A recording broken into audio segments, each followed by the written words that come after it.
Bonjour à tous, bienvenue dans cette nouvelle vidéo. Nous allons parler, donc hier j'ai vu l'info, donc le Ford Explorer, je sais pas pourquoi, je savais que c'était une entourloupe.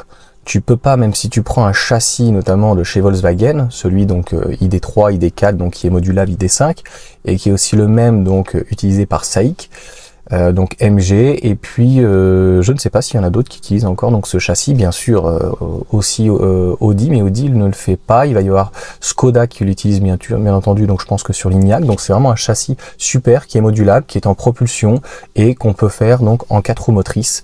Il doit y avoir des autres marques du groupe Volkswagen. Oui, il y a la Born, donc avec non pas Seat mais Cupra, etc., etc., etc.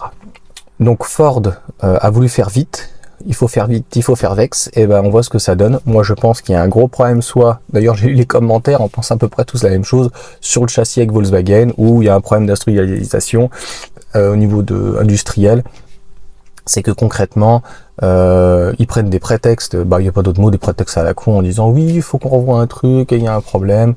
Dans l'usine de Cologne, Ford, ils sont dans les choux, ils font partie de tous ces constructeurs qui soit ne sont même pas capables d'offrir une voiture électrique, c'est-à-dire qu'on est quand même le Mach-E. J'ai fait une super vidéo sur le Mach-E, 62 000, si tu prends une reprise d'une banane de 500 €, ça peut être intéressant. Si tu as l'argent, tu peux sortir avec les 7 000, moins de 40 000 €, une Ford Mach-E. C'est une opportunité, parce que c'est vrai qu'au bout de 2-3 ans, c'est assez rare d'avoir une voiture neuve et de pouvoir la revendre plus ou moins le prix qu'on l'a payé. C'est une bonne voiture, elle a un beau look, elle a des avantages, elle est dans un inconvénient. Je ne l'ai même pas essayé parce que concrètement j'ai trouvé ça extrêmement mesquin. Il manquait, il n'y avait pas de vitre, les sièges électriques, sièges chauffants, mais pas de siège électrique, pas de coffre électrique à 62 000 €. Mais je leur ai dit, mais pareil, vous êtes fous quoi.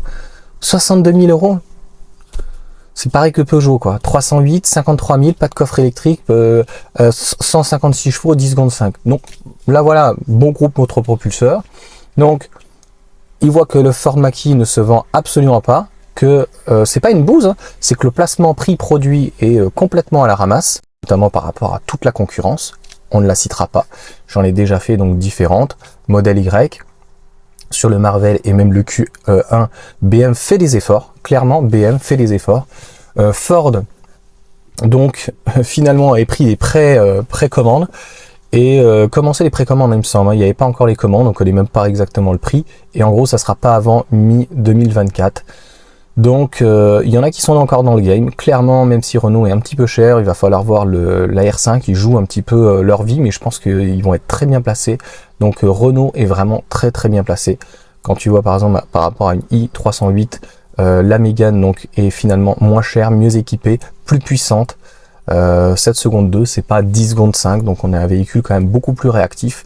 Donc Renault pour le moment a dépassé Peugeot en termes de tout.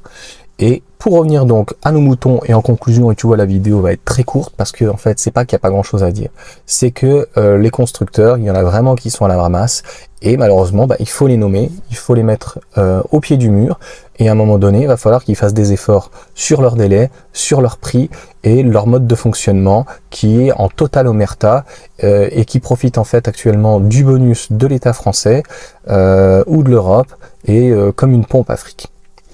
Voilà. Donc dis-moi ce que tu en penses donc de cette petite vidéo, qui fait partie des vidéos qui ne fonctionnera pas extrêmement tout de suite. On va en reparler de ce Ford Explorer, mais ça sent la catastrophe assurée, un peu comme le Fisker, quoi. Voilà, ça sent la catastrophe pour Ford.